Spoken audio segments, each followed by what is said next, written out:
Hello and welcome back to the channel. My name is Robert and I am giving you another mock draft Monday, except it's not Monday because the NFL draft is soon and I want to give you the well-informed tips and what I'm looking for in prospects whenever it comes to rebuilding the Dallas Cowboys defense and getting Dak a Super Bowl, which I think the Cowboys are actually capable of, as crazy as it might sound.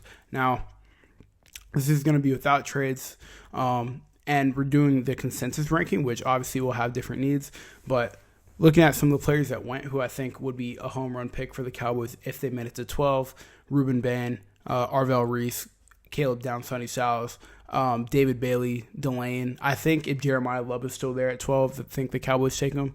But now we get to pick 12. Now at pick 12, you kind of lose some of the options you might have had, because none of the offensive players really went. I could see Fano going earlier, Ione, Lemon, Sadiq maybe. But with this current field and what I'm looking at, I'm taking Jermod McCoy. We saw him in his experience with with his pro day, and in his pro day he ran well. He looked like he didn't have any hitches or any problems, which he needed to do in order to keep his draft stock where it was. Now, here's an interesting one. Monroe Freeling still being here at 20, right? Obviously, you want to improve your defense, but I think Terrence Steele has been a problem at that tackle spot. I think you've had issues with Guyton staying healthy. There's a lot of question marks here. Do you get a guy who can be your left tackle or right tackle, depending for the future, and move on from Steele? Do you upgrade the secondary continued? Do you go get a green dot guy like CJ Allen, who just know will be right? EMW, the possibilities are endless. I think for this one, though, we're going to go with CJ Allen.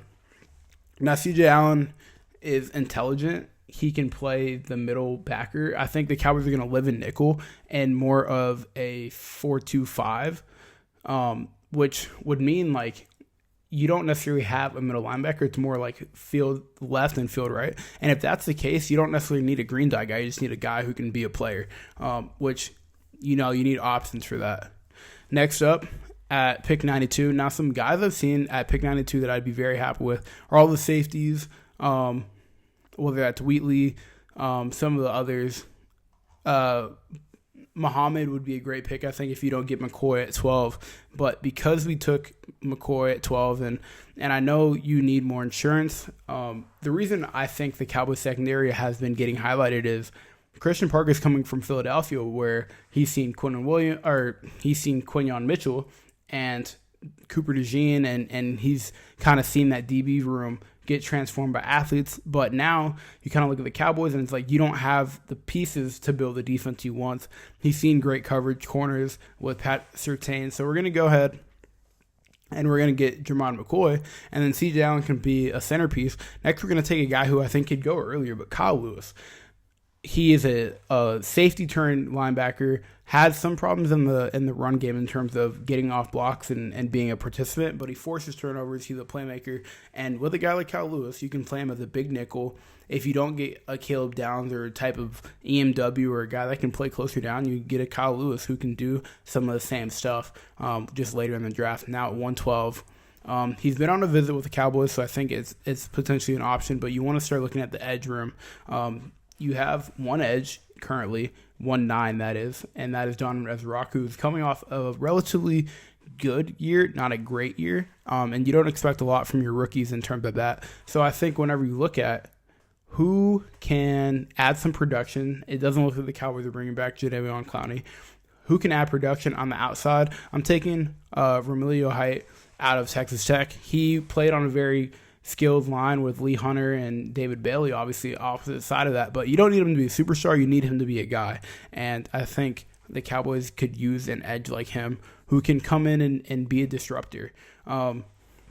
It's looking like the nose tackle for the Cowboys is going to be Kenny Clark, and then that leaves at the 3 and 4 positions, it's going to be Rashawn Gary, and it's going to be Quinn Williams, obviously. So that just means you need guys on the outside who can make plays.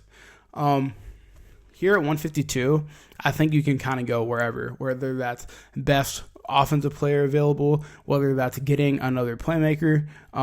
But I think a guy who will go as early and is maybe he's not a shocker if you watch football, but Landon Robinson, absolute difference maker. I watched him in the Army Navy games every year. This guy can absolute flat out play. He could be a good 3. He could move inside. You need to build that rotation of the D-line. The Cowboys made moves in the offseason, got rid of Solomon Thomas and Osa Digizua, so you need to replace those bodies. They signed Onita, which is good, and they signed some assurance there, but those could be camp bodies. You want younger guys there. So I think Landon Robinson at 152 makes sense. Next up, the Cowboys are now in a position. You don't just draft one player per position and call it a day, obviously. But Jermod McCoy, C.J. Allen, Kyle Lewis, Height, and Robinson, you want guys that can play day one and can come in and be difference makers. And I think you kind of get that sort of thing with the guys on board. Next up, I think they'd probably look running back. Now, the running backs available, I think you can get some good value later on with like maybe Jam Miller at the 218 spot. Looking at receiver, you kind of have a need whenever it comes to you're not going to get George Pickens on a long-term deal. It looks like Jerry Jones plans on tagging him next year. I mean, Jeff Caldwell, absolute stud athlete, 6'5", 200 pounds. His biggest issue is his route tree and that sort of, can he expand? We didn't really know if Pickens could expand. But he's a big body receiver. Dak likes to throw the ball up. He trusts his receivers to go down the field, whether that's Gallup, Terrence Williams back in the day. So I think Jeff Caldwell could be a guy, and he allows Pickens and CD to go inside more, and then they can work inside out and do what they need to do in terms of helping spread out the team and spread out the defense. Now, at pick 180, I think a guy that they brought in and looked at is Tucker. He's a 3-4 inside lineman, on the smaller side but quick. Rashawn Gary, we're not sure what he has, and you don't know what he has, so what does that mean? You need to do insurance work. A guy I would have considered taking maybe was Caden Curry at that spot as well, but we went with Tucker. And then here at 218, I've kind of done, I don't want to say it's a throwaway pick, with like Cade Klubnik at 218. And it looks like a throwaway, but I think he offers something maybe familiar. And if you watch Cade Klubnik and his development, I absolutely think there are shades of Dak to his game, where he is primarily a runner currently in the system he's in. He gets to the NFL. Maybe he can learn behind Dak and improve accuracy-wise. Obviously, it takes a lot of work, but he's a Texas guy.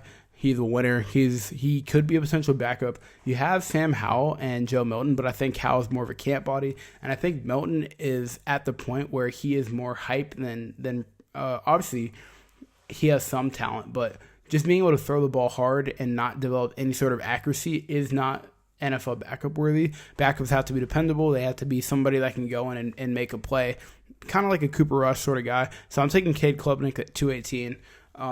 And then I think they'd bring in some of the free agent running backs, maybe like a Whittington if he doesn't get picked up, or a Jam Miller, depending on how it looks in the market. I think something that's not really talked about for the Cowboys whenever it comes to the running back room is you have Javonte, so you have a real starter. Now you need a backup. Now the backup, you have options, whether that is Jaden Blue. Can Jaden Blue figure stuff out? Whether that's Malik.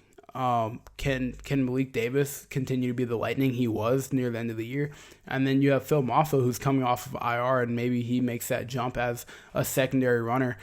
You got Israel Abanikandi from coming out of Pitt, but he's on the team now in practice squad. So there's more running options than I think people know.